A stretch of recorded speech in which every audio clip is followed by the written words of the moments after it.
Hay una fecha que aprendiste en la escuela y que probablemente nunca cuestionaste. 17 de diciembre de 1903. Kitty Hawk, Carolina del Norte.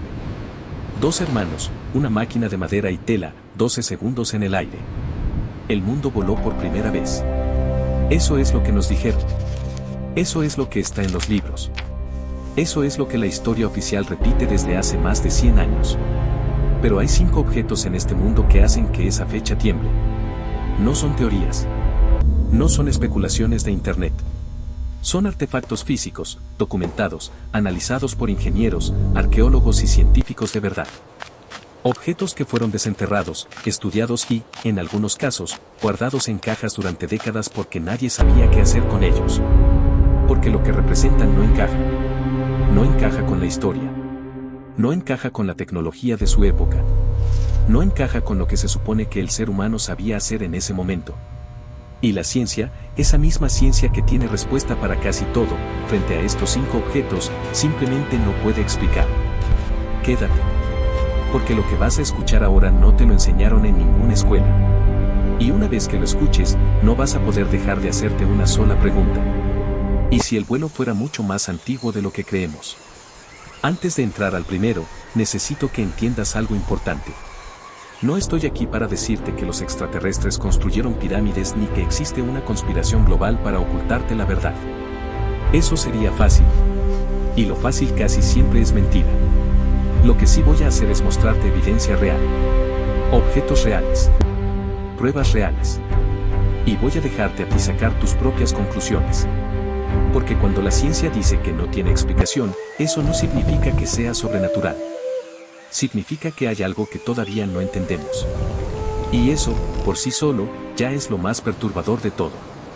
El primero llegó de una tumba. En la región costera del norte de Colombia, a finales del siglo pasado, un grupo de arqueólogos excavaba un sitio funerario de la cultura Tolima, una civilización que existió entre el año 500 a.C. y el año 800 después de Cristo. Entre las piezas de oro, las figuras ceremoniales y los objetos rituales, encontraron algo que no encajaba con nada de lo demás. Era pequeño. Cabía en la palma de una mano. Estaba hecho de oro fino, con un nivel de detalle extraordinario. Y tenía una forma que, a primera vista, cualquier niño del siglo XXI reconocería de inmediato. Parecía un avión. No una figura abstracta. No un símbolo geométrico. Tenía alas horizontales perfectamente simétricas. Tenía una cola vertical en ángulo recto, exactamente como la aleta estabilizadora de un avión moderno. Tenía una cabina diferenciada en la parte delantera. Y tenía una forma aerodinámica que, desde cualquier ángulo, evocaba una aeronave. Los arqueólogos lo catalogaron como figura zoomorfa. Un animal estilizado. Probablemente un pez, dijeron algunos. Quizás un insecto, dijeron otros. Lo pusieron en una vitrina del museo, le pusieron una etiqueta y siguieron adelante. Y ahí habría quedado todo, si no fuera por 2 investigadores que, décadas después, decidieron hacerse una pregunta diferente. ¿Y si no era un animal? ¿Y si era exactamente lo que parecía? Tomaron las medidas del objeto. Calcularon sus proporciones. Y construyeron una réplica a escala mayor, usando los mismos ángulos, las mismas curvas, la misma forma. Luego la pusieron en un túnel de viento. Voló. No planeó torpemente. No cayó en espiral. Voló de manera estable, controlada, con una eficiencia aerodinámica que los ingenieros que presenciaron la prueba describieron como sorprendente. Uno de ellos dijo algo que quedó registrado y que es difícil olvidar. Dijo que si alguien le hubiera traído ese diseño hoy, sin decirle de dónde venía, él habría asumido que era el prototipo de algo moderno. El objeto tiene más de 1000 años. Los expertos dijeron que era una coincidencia. Que la naturaleza produce formas aerodinámicas. Que los artesanos de esa cultura simplemente tenían buen ojo para las formas. Que no había ninguna evidencia de que supieran lo que estaban haciendo. Puede ser. Es posible. Pero hay un detalle que casi nadie menciona. Entre las piezas encontradas en el mismo sitio funerario, había otras figuras similares. No una. Varias. Todas con la misma estructura.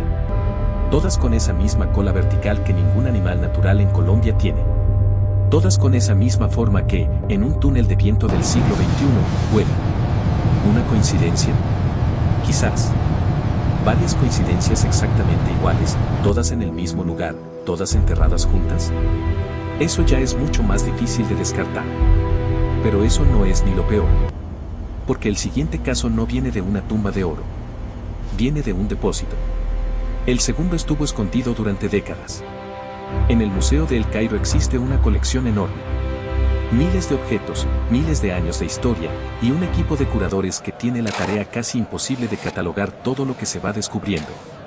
A finales del siglo XIX, durante una excavación en Saqqara, uno de los sitios arqueológicos más importantes de Egipto, encontraron una figura de madera dentro de una tumba que databa de aproximadamente el año 200 a.C. La figura era pequeña. Tenía 2 alas.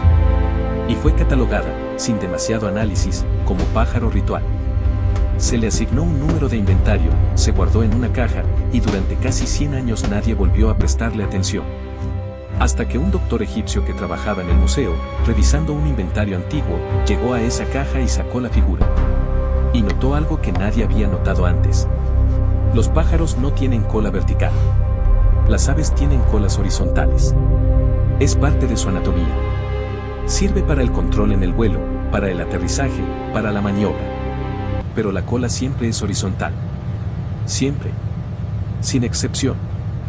No existe ningún pájaro en la naturaleza, ni en Egipto ni en ninguna parte del mundo, con una aleta vertical en la cola. La figura de madera de Saqqara tenía exactamente eso. Una cola perfectamente vertical, en ángulo recto con las alas. Exactamente igual a la aleta estabilizadora de cualquier avión comercial moderno. El investigador pidió permiso para llevar la figura a un análisis más detallado. Le tomó tiempo conseguirlo. Las instituciones académicas no se mueven rápido cuando alguien sugiere que algo puede reescribir la historia. Pero finalmente lo consiguió. La figura fue analizada en términos aerodinámicos. Su forma, sus proporciones, el ángulo de las alas, la posición del centro de gravedad. Y los resultados fueron incómodos para todos. La forma era aerodinámica. No accidentalmente. No aproximadamente. El diseño mostraba una comprensión, implícita o explícita, de los principios que permiten a un objeto volar de manera estable. La figura, si se construyera a mayor escala con un motor adecuado, podría volar. El investigador publicó sus hallazgos. La respuesta académica fue fría. Algunos colegas dijeron que estaba sobreinterpretando. Que era un pájaro estilizado. Que la cola vertical era un elemento decorativo o simbólico. Pero ninguno de ellos respondió la pregunta central. Si es un pájaro, ¿por qué tiene una cola que ningún pájaro en la historia de la biología ha tenido jamás?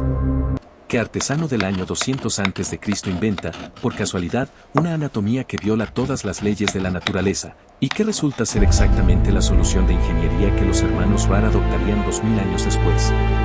La figura sigue en el museo. Puedes ir a verla. Está catalogada como pájaro ritual. Hay algo perturbador en esa etiqueta.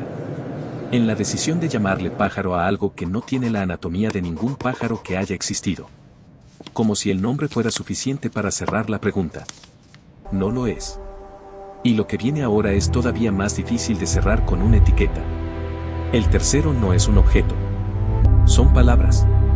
Y a veces las palabras son más perturbadoras que cualquier artefacto.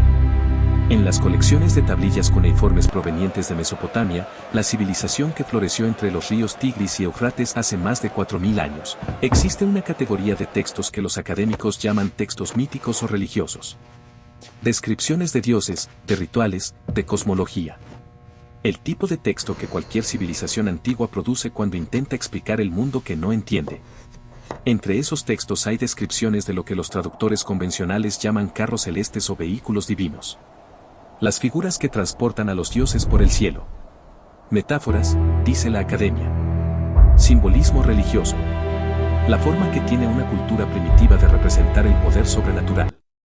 Pero hay un grupo de lingüistas y arqueólogos, no aficionados, académicos con títulos y publicaciones, que llevan décadas argumentando que esa traducción es demasiado conveniente. Que toma descripciones técnicas y las convierte en poesía para que encajen en lo que ya creemos. Porque algunas de esas tablillas no describen carros. Describen objetos con características muy específicas. Objetos que producen sonido al moverse. Objetos que dejan una estela en el cielo. Objetos que tienen una parte delantera diferenciada, una parte trasera con salida de fuerza y una cabina donde van los ocupantes. Una de las descripciones más citadas habla de un vehículo que corta el aire como un pájaro pero sin alas que se muevan, que lleva a sus pasajeros sobre las nubes y que aterriza levantando polvo en círculo. Los traductores convencionales dicen que es una metáfora del poder divino. Los traductores alternativos dicen que es una descripción técnica de un vehículo de propulsión. ¿Quién tiene razón? Honestamente, no lo sé. El lenguaje antiguo es ambiguo. La traducción es interpretación. Y la interpretación siempre está influenciada por lo que el intérprete espera encontrar. Pero hay una parte de este caso que no es ambigua. Que no depende de traducción ni de interpretación. En algunos de los relieves que acompañan a estos textos, tallados en piedra, hay figuras que no son hombres con alas. Son figuras dentro de estructuras. Figuras rodeadas por lo que parece un contorno cerrado, una cápsula, con algo que sale por detrás en dirección opuesta al movimiento. No es un ángel. Los ángeles en el arte mesopotámico tienen alas. Estas figuras no tienen alas. Están dentro de algo. ¿Dentro de qué? Nadie ha podido responder eso de manera satisfactoria.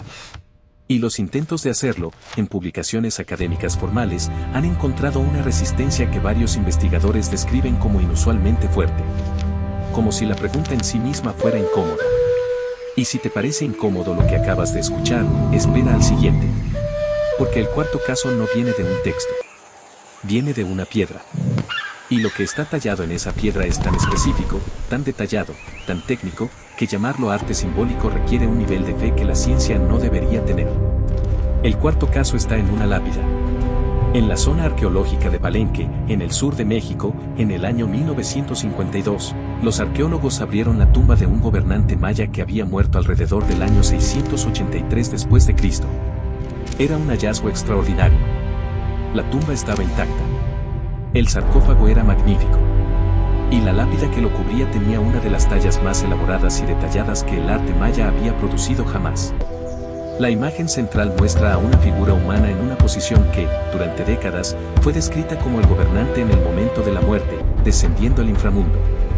Una interpretación ritual, religiosa, perfectamente coherente con la cosmología maya. Hasta que alguien la giró. Un investigador, revisando fotografías del relieve, decidió rotar la imagen 90 grados. Y lo que vio cuando lo hizo lo dejó sin palabras. La figura, vista en posición horizontal, estaba reclinada hacia atrás en un asiento ergonómico. Sus rodillas estaban flexionadas hacia adelante. Sus manos estaban extendidas, como manipulando controles. Su vista estaba dirigida hacia adelante. Y alrededor de su cuerpo había estructuras que, en esa orientación, parecían una cabina cerrada. Con palancas. Con paneles. Con una abertura en la parte trasera de donde salía algo que se expande en forma de llama o de propulsión. La descripción que hizo ese investigador cuando publicó su análisis fue simple y directa. Dijo que esa figura estaba pilotando algo. La reacción académica fue inmediata y severa. Se le acusó de proyectar conceptos modernos sobre arte antiguo. De ver lo que quería ver. De no entender la cosmología maya. Sus colegas escribieron réplicas. Las instituciones tomaron distancia. Pero nadie, en ninguna de esas réplicas, respondió una pregunta específica que él planteó. Si la figura está descendiendo al inframundo, ¿por qué sus pies están orientados hacia un pedal? ¿Por qué sus manos están en posición de agarre, no de ofrenda? ¿Por qué hay un tubo estructural que pasa exactamente donde iría una columna de dirección? ¿Por qué la figura lleva lo que claramente parece una máscara de oxígeno sobre la cara? Los expertos dicen que son elementos simbólicos. Que en el arte maya, los objetos tienen significados rituales que no debemos interpretar literalmente. Es posible. Completamente posible. Pero el problema es que la postura no es simbólica. La postura es ergonómica. El cuerpo humano en esa posición, con esa inclinación, con esa distribución del peso, es la postura que adopta un piloto. No es una postura ritual. No es una postura funeraria. Es una postura funcional. Y ese detalle, ese solo detalle, no ha sido explicado de manera satisfactoria por nadie. La lápida sigue en Palenque. El debate sigue abierto. Y la pregunta sigue sin respuesta.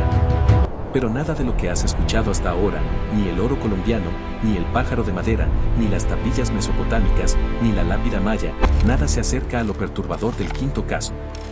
Porque los cuatro primeros pueden, con esfuerzo, con buena voluntad, con algo de fe en las coincidencias, ser explicados dentro del marco de lo conocido. El quinto no. El quinto caso no tiene explicación. En una región montañosa de Asia Central, durante una excavación arqueológica realizada a principios de este siglo, el equipo encontró algo que inicialmente no llamó mucho la atención. Era un fragmento metálico, relativamente pequeño, parcialmente oxidado, enterrado a varios metros de profundidad junto a otros artefactos que databan de aproximadamente 3000 años antes de Cristo. Lo guardaron. Lo catalogaron. Y eventualmente llegó a un laboratorio de análisis de materiales. Lo que el laboratorio encontró fue lo que nadie esperaba. El fragmento no era hierro. No era bronce. No era ninguna de las aleaciones que el ser humano producía hace 5000 años. Era una aleación compuesta por varios metales, incluyendo algunos en proporciones que, según los metalurgistas que lo analizaron, requerían un proceso de manufactura que no existía en esa época, que técnicamente no debería haber existido hasta el siglo XX. La datación por carbono del suelo que rodeaba al fragmento confirmó la antigüedad del contexto. El objeto llevaba miles de años enterrado donde fue encontrado. Pero el material del que estaba hecho no podía haber sido producido hace miles de años. El informe del laboratorio fue cuidadoso. Científico. Medido. No dijo que era imposible. Dijo que no tenían explicación dentro del marco de conocimiento actual.